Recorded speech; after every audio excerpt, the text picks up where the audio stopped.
ഹേ ഗിസ് daily short സീരീസിന്റെ part 60ലേക്ക് സ്വാഗതം. അപ്പൊ നമ്മൾ ഇന്ന് പോകാൻ പോണത് ചേന്നമംഗലം കൈത്തറിയിലേക്കാണ്. എന്താ സംഭവം എന്ന് വെച്ച് കഴിഞ്ഞാൽ ഈ തുണിയൊക്കെ നെയ്യുന്ന സ്ഥലമാണ്. ഇപ്പൊ അവിടെ തുറന്നാണോ അല്ലയോ എന്ന് അറിയുന്ന 5:45 സമയം. ഇതാണ് സംഭവം. ഈ സ്ഥലത്തിനാണ് ചേന്നമംഗലം എന്ന് പറയുന്നത്. ഞാൻ വന്ന് അവരുടെ ഓഫീസിലായിരുന്നു. ശരിക്കും അവിടെ അല്ല തുണി ചെയ്യുന്ന സ്ഥലം വേറെയായിരുന്നു. ആ തുണി നെയ്യുന്ന സ്ഥലം ഞാൻ വേറൊരു ദിവസം കാണിക്കാം. ഈ കാണുന്ന ഇവിടുത്തെ ഒരു സ്കൂളാട്ടോ, ചേന്നമംഗലം സ്കൂൾ.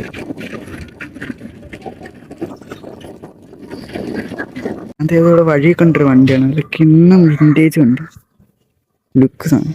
ഈ സ്ഥലത്തിനാണ് വേലങ്കടവ് എന്ന് പറയുന്നത്. ഇതാണ് വേലങ്കടവ് പാലം. നല്ല ചുമല പെയിന്റ് ഒക്കെ അടിച്ച്.